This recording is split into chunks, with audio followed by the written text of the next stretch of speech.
خدا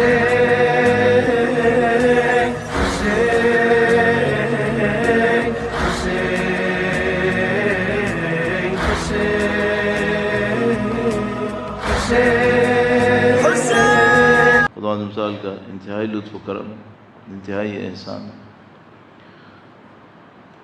انسان کے پاس جو سب سے بڑی نعمت ہو سکتی ہے وہ شعور کی نعمت ہے۔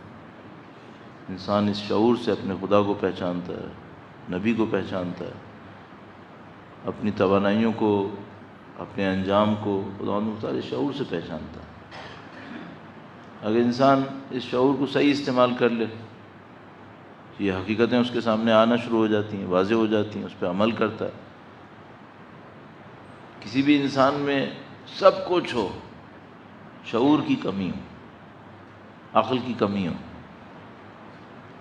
تو وہ کس حیثیت کا رہ جاتا ہے پھر؟ سب کچھ ہونے کے بعد کچھ بھی نہیں، ختم ہو گیا معاملہ۔ اب میری اور آپ کی جو ذمہ داری ہے وہ یہ کہ یہ جو خدا نے اتنی بڑی نعمت دی ہے، اس کو ہم ایسا استعمال کریں کہ کل خدا کے سامنے جواب دے سکیں کہ بھئی اتنی عقل دی تھی، اتنی طاقت دی تمہیں، یعنی اربوں اربوں مخلوقات کو نہیں دی، تمہیں دی تھی، تو تم نے کہاں استعمال کیا؟ اب یہ جو معاملہ ہے اس کو ساتھ لے لیں زندگی کے، کہ مثلا 60 سال 70 سال 80 90 سال زندگی دی، اس کے ساتھ تمہیں شعور دیا، اس 70 سال 80 سال کے بعد تم نے جو مجھے نتیجہ دیا وہ ان دو عظیم الشان نعمتوں کو جسٹیفائی کر رہا ہے یا نہیں کر رہا۔ یہاں سے ساری چیزیں پھر طے ہوتی ہیں۔ اب ہم لوگ ظاہر ہے الحمدللہ رب العالمین اس سعادت کو حاصل کر پائیں کہ اسی زندگی کے اندر بہت ساری حقیقتیں کم سے کم کانوں میں پڑ گئی ہیں، اس کو ہمارے ذہنوں نے قبول کر لیا ہے۔ اب اس کے بعد جو کام تھا وہ یہ کہ ہم اس کے مطابق اپنی زندگی کو ڈھالنا شروع کریں۔ جب اس کو ڈھالنا شروع کرتے ہیں تو پھر جو چیلنجز ہیں وہ چیلنج اصل میں ہمارا امتحان بن جاتے ہیں۔ ان امتحانوں میں سے ایک امتحان جس کو میں 2-3 دن سے آپ کی خدمت میں عرض کرنے کی کوشش کر رہا ہوں وہ یہ ہے کہ ایک ہمارے سامنے ظاہر ہے اور ایک ہم جانتے ہیں کہ باطن ہے، دیکھا ہو یا نہ دیکھا ہو، ہے تو صحیح۔ تو یہی غیب پہ ایمان تھا کہ بھئی ہم سب کو معلوم ہے کہ مثلا جتنے لوگ یہاں بیٹھے ہیں، اب چاہے میں نہیں دیکھ پا رہا، آپ بھی نہیں شاید دیکھ پا رہے ہوں، لیکن بہرحال ہمیں معلوم ہے کہ ہمارے علاوہ کچھ اور بھی ہیں یہاں پر۔ تو مثلا کوئی اور نہ بھی ہو تو ہمارے اپنے جو حساب کتاب لکھنے والے فرشتے ہیں وہ تو ہیں ہمارے ساتھ، باقی تو اور پتہ نہیں کون کون ہوگا یہاں پہ، اللہ جانتا ہے، صحیح ہے۔ تو یہ بھی ایک غیب کا حصہ ہے، مانتے بھی ہیں، لیکن اس کے مطابق زندگی ڈھلے کیسے، اس میں سارا معاملہ تھا۔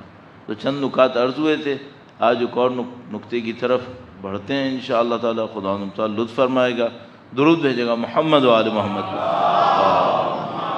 صلی علی محمد آل محمد وعجل فرجهم۔ جو 1-2 دن میں بات ہوئی آپ کے سامنے وہ یہ کہ بھائی سکون کیسے نصیب ہوتا ہے، اس کا ایک ظاہر ہے، اس کا ایک باطن ہے۔ دوسرے دن یہ بات ہوئی کہ کامیابی ہم کسے کہتے ہیں، اس کا ایک ظاہر ہے اور اس کا ایک باطن بھی ہے۔ بحمدللہ رب العالمین ہم لوگ جو مکتب اہل بیت کے ماننے والے ہیں، ہمارے سامنے جو مثالیں خدا متعال نے قائم کی ہیں معصومین کے ذریعے سے، ان کو دیکھتے ہوئے اس معاملے کو سمجھنا کوئی مشکل کام نہیں ہے، بہت آسان ہے کہ ایک ظاہر ہوتا ہے ایک باطن، اور کوئی ضرورت نہیں ہے کہ ظاہر اس باطن کو صحیح طریقے سے بتا دے، نہیں، ایسا نہیں ہوتا، بہت دفعہ نہیں ہوتا۔ مثلا وہ جو مشہور و معروف شعر ہے، اگر میں شعر صحیح پڑھ لوں، وہ یہ کہ سجاد اسیر جور ہوئے، افسوس کسی نے یہ نہ کہا، یہ پاؤں ستون کعبہ ہے۔ اللہ، یہ پاؤں ستون کعبہ۔ اچھا، یہ شاعر نے مبالغہ آرائی نہیں کی ہے، خود امام معصوم نے فرمایا انل مکۃ والمنى، انہوں نے فرمایا میں ہوں۔ جو تقدس ہے وہ کہاں سے آیا ہے؟ کسی بھی چیز کا تقدس اللہ کے نمائندے کے ذریعے سے حاصل ہوتا ہے۔ کیوں امام نے عالی مقام نے ارشاد فرمایا کہ کیا ان لکڑیوں کے ڈھیر پر بیٹھ کر میں کچھ کہوں؟ اگر امام کے وجود مقدس کی تائید نہ ہو تو منبر بھی لکڑیوں کا ڈھیر ہے پھر۔ اب ہم لوگ جو ان تمام واقعات کو بچپن سے سنتے آئے، ہمیں سمجھنے میں مشکل ہے کہ ظاہر اور باطن میں فرق ہوتا ہے۔ ظاہر میں کیا ہے؟ ظاہر میں یہ ہے کہ دس بستہ معذرت کے ساتھ قیدی طوق اور زنجیروں میں جکڑے ہوئے، اور باطن میں کیا ہے؟ باطن میں ہے کہ یہ ستون کعبہ ہے، باطن میں ستون کعبہ ہے۔ یہ فرق ہم لوگوں کو الحمدللہ رب العالمین اہل بیت کی سیرت کو سننے کے نتیجے میں کچھ نہ کچھ پتہ ہے۔ صرف ایک مشکل ہے، جب اپنی زندگی میں آتے ہیں تو پتہ نہیں کیوں اس کو بھول جاتے ہیں، پھر اس کو بھول جاتے ہیں۔ پھر کیا کرتے ہیں؟ پھر زیادہ تر یہ کرتے ہیں کہ بس ظاہر کے اوپر ہی محنت کرتے رہتے ہیں، اور وہ جو باطن کے اندر ہمیں محنت کر لینی چاہیے تھی وہ پتہ نہیں کیوں ہمارے دماغ سے نکل جاتا ہے کہ بھائی وہ کام جو تھا وہ اس کو بھی ہمیں دیکھنا تھا۔ اچھا، اب میرا آج جو سوال ہے اور جس کو میں عرض کرنے کی کوشش کروں گا وہ بالکل طالب علموں والا، سادہ طالب علموں والا سوال ہے۔ مجھے بعض اوقات یہ خدشہ ہوتا ہے کہ میں تو خیر اس قابل نہیں ہوں، لیکن جو لوگ مثال کے طور پر بہت بڑے بڑے صاحبان علم ہوتے ہیں، بڑی بڑی عالمانہ باتیں کرتے رہتے ہیں، لوگوں کے عمل میں کوئی تبدیلی نہیں آتی، فلسفے ہوتے رہتے ہیں، عرفان کی باتیں ہوتی رہتی ہیں، پتہ نہیں کہاں کہاں کی چیزیں ہوتی رہتی ہیں، لیکن لوگوں کی زندگی میں تبدیلی نہیں آتی۔ یہ بہت بڑا خدشہ ہے۔ تو میں ہمیشہ اپنے طور پہ سوچتا ہوں کہ بھائی میں نے 30-40 سال زندگی گزاری ہے دینی طالب علم بن کر۔ اس 30-40 سال میں جو میں نے کوشش کی اپنے طور پر دین کو سمجھنے، دین پر عمل کرنے میں، تو میرا ایک پرسنل ایکسپیرینس بنا ہے۔ وہ پرسنل ایکسپیرینس جو ہے وہ میرے نزدیک مجھے کتاب سے زیادہ یقین دیتا ہے۔ میں نے خود اپنے اندر دیکھا ہے کہ بھئی یہ کرتا ہوں تو یہ ہوتا ہے، یہ کرتا ہوں تو یہ ہوتا ہے۔ تو مجھے بعض اوقات یہ سمجھ میں آتا ہے کہ یہ شاید لوگوں کے زیادہ کام آئے گا کہ پرسنل ایکسپیرینس سے نکالا جائے جس کو میں نے اپنی آنکھوں سے دیکھا ہے۔ اور یہ میں تو ظاہر 500 سال پہلے زندگی نہیں گزارا، میں تو آپ کے ساتھ زندگی گزار رہا ہوں، تو اس کا مطلب یہ کہ یہاں پر یہ ہو رہا ہے، تو اس کو میں شیئر کروں تو وہ زیادہ بہتر ہے، مجھے یوں لگنے لگتا ہے۔ تو اب میں اسی کو لے کر پہلا بنیادی سوال شروع کرتا ہوں، اور پروردگار توفیق دے تو آج انشاءاللہ چند منٹس میں اس کو عرض کرنے کی کوشش کریں گے۔ ایک بار پھر نورانیت کے حصول کے لیے انشاءاللہ امام کی نظر لطف قائم ہو جائے، درود بھیجیں محمد و آل محمد،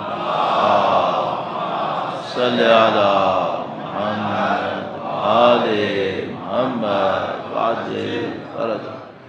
کئی دن سے سوچ رہا تھا کہ آپ یعنی جب بھی آیا یہاں پر 2 دن پہلے تو میں سوچا تھا کہ عرض کروں گا، شاید پہلے بھی کہہ چکا ہوں گا، جب ہم لوگ خطبے سے پہلے فاتحہ پڑھتے ہیں معمولاً پبلک اس کو اتنا سیریس نہیں لیتی۔ تو مثلاً کبھی ایسا بھی ہوتا ہے کہ مثلا ہم لوگ بھی تھوڑا سیٹل ہو رہے ہوتے ہیں تو چلو فاتحہ پڑھ لی تاکہ لوگ تھوڑا سیٹل ہو جائیں، لوگ بھی مثلا ٹھیک ہے مولانا نے فاتحہ کیا ہی دیا ہے تو ٹھیک ہے۔ اب اچھا، اس فاتحہ کا یہاں پہ کردار ہے کیا؟ مثلا کیا میں نے آپ سے یہ کہا تھا اپنے مرحومین کے لیے فاتحہ پڑھیں؟ یہ تو نہیں کہا۔ نہ میں نے اپنے مرحومین کا تذکرہ کیا، نہ آپ کے مرحومین کا تذکرہ کیا۔ البتہ بعض اوقات کبھی کرنا پڑ جاتا ہے، کسی کی سیوم کی مجلس ہو، چہلم کی مجلس ہو، برسی کی مجلس ہو تو یہ کرنا بھی پڑ جاتا ہے، لیکن معمولاً ہم لوگ صرف کہتے ہیں فاتحہ، آپ فاتحہ پڑھ دیتے۔ اچھا، ہم نے بھی نہیں کہا کہ مرحومین کے لیے، آپ نے بھی نہیں کہا کہ مرحومین کے لیے، تو یہ پڑھتے کیوں ہیں ہم؟ آپ ایک کتاب ملاحظہ فرمائیے، اردو میں ترجمہ ہوئی بھی ہے، پھر میں نے خدا کو پا لیا، اس سے پہلے ترجمہ ہوئی تھی اس کا نام رکھا گیا تھا پھر اس نے خدا کو پا لیا، پھر دوبارہ جب ترجمہ کی گئی پرنٹ ہوئی تو اس کا نام رکھ دیا گیا پھر میں نے خدا کو پا لیا۔ اس کا فارسی نام تھا کیمیائے سعادت، یعنی سعادت حاصل کرنے کا نسخہ۔ یہ کیا ہے؟ یہ ایک عارف تھے، ویسے تو وہ درزی تھے، پیشے کے اعتبار سے درزی تھے، تہران میں ہوتے تھے، رجب علی خیاط نام کر کے، ان کی بایوگرافی ہے جو ایک بہت بڑے آیت اللہ ہیں، فوت ہو گئے، آیت اللہ ریش شہری. آپ نے شاید دیکھا ہو حدیث کا ایک کلیکشن ہے میزان الحکمہ کے نام سے، وہ آیت اللہ ریش شہری کا کمپائلیشن تھا، وہ تقریباً 30-35 سال پہلے کیا تھا انہوں نے. تو بہت بڑے نامور عالم، انہوں نے ان عارف کی بایوگرافی لکھی، کیمیائے سعادت. پھر میں نے خدا کو پا لیا اس کا نام پڑھا. اب اس کے اندر وہ بیان کرتے ہیں، ویسے میں نے بتا دیا پیشے کے اعتبار سے کیا تھے، وہ درزی تھے، درزی ٹانکے لگائے گا. تو وہ کہنے لگے کہ ان کے پاس لوگ آتے تھے، ان سے پوچھتے تھے، جو آپ اس کتاب کو پڑھیں، ضرور پڑھیے گا، ناول کی طرح کی کتاب ہے، بہت مزہ آئے گا آپ کو. تو اس میں انہوں نے واقعات لکھے ہیں، اور ان واقعات میں وہ بیان کرتے ہیں کہ ان کا جو اصلی اسائنمنٹ تھا، جس پر واقعاً یہ کام کر رہے تھے، وہ یہ تھا کہ اس زمانے میں جو دوسرے عرفاء محنت کر رہے تھے، وہ انہیں جا کے بتاتے تھے کہ آپ یہ صحیح نہیں کر رہے ہیں، یہ کر لیں بہتر ہے. یا اللہ، خود عارف تھے تو چھوڑ دو، شاگرد بناتے تھے یہ چھوڑ دو، دوسرے جو عرفاء محنت کرتے تھے ان کو جا کے بتاتے تھے کہ بھائی آپ یہ اس طرح سے کر لیں، یہ بہتر ہو جائے گا. تو ان کے پاس بہت ماشاءاللہ وہ تھی، بصیرت تھی ان کے پاس. جب کوئی ان کے پاس آتا تھا کہ آقا صاحب یہ معاملہ ہے، آپ مجھے کچھ مدد کریں. اب ظاہر کچھ لوگ ان کے جان پہچان کے بھی تھے، بہت سارے لوگ تو بالکل نہیں جانتے ہوں گے، ظاہر درزی آدمی ہے، اس کو کوئی کیا جانے گا، لیکن بہرحال لوگ جانتے بھی تھے. تو جو آتے تھے کوئی، تو یہ بیٹھے ہوتے تھے اپنے شاگردوں یا جاننے والوں کے ساتھ، تو وہ سب سے کہتے تھے فاتحہ پڑھو، فاتحہ پڑھو. وہی کسی مرحومین کے لیے نہیں، کچھ نہیں، فاتحہ پڑھو. تو کسی نے ان سے پوچھا کہ بھئی یہ فاتحہ آپ کیوں پڑھواتے ہیں شروع میں؟ جب کوئی آتا ہے سوال کرتا ہے، آپ پہلے کہتے ہیں فاتحہ پڑھو، تو اس سے کیا ہوتا ہے؟ تو انہوں نے لکھا ہوا اس کتاب کے اندر کہ اگر اجتماعی فاتحہ پڑھی جاتی ہے تو جیسے یہ فاتحہ کا مطلب ہوتا ہے شروع کرنے والی، کھولنے والی، تو فاتحۃ الکتاب کہتے ہیں اسے، یعنی جس سے کتاب کھلتی ہے، شروع ہوتی ہے. تو وہ کہنے لگے کہ جب اجتماعی طور پہ صحیح فاتحہ پڑھی جاتی ہے تو گویا آسمان سے علم کے دروازے کھل جاتے ہیں. اللہ اکبر، اگر صحیح فاتحہ پڑھ لیں تو آسمان سے علم کے دروازے، حقیقت کے دروازے کھلنا شروع ہو جاتے ہیں. اس خاطر مجلس کے شروع میں فاتحہ پڑھواتے ہیں. اور یہ سنت مجھے نہیں معلوم کس نے قائم کی ہے، مجھے نہیں معلوم، لیکن میں تو جب سے بچپنے سے دیکھ رہا ہوں سب یہی کرتے ہیں. جب میں پڑھنا شروع کیا تو مجھے بھی لوگوں نے یہ سمجھایا کہ بھائی تم فاتحہ پڑھوانا. تو پہلے تو مجھے بھی سمجھ میں نہیں آیا کہ بھائی کیوں، سب پڑھوا رہے ہیں تو آپ بھی پڑھوا لیں. ہم نے کہا ٹھیک ہے، ہم لڑنے کی کیا ضرورت، سب پڑھوا رہے ہیں تو ہم بھی پڑھوا لیں گے. لیکن بعد میں مجھے سمجھ میں آیا کہ بھائی یہ معاملہ یہ ہے. اب مشکل ساری یہ ہے کہ فاتحہ تو رہ گئی ہے لیکن لاجک نہیں رہی.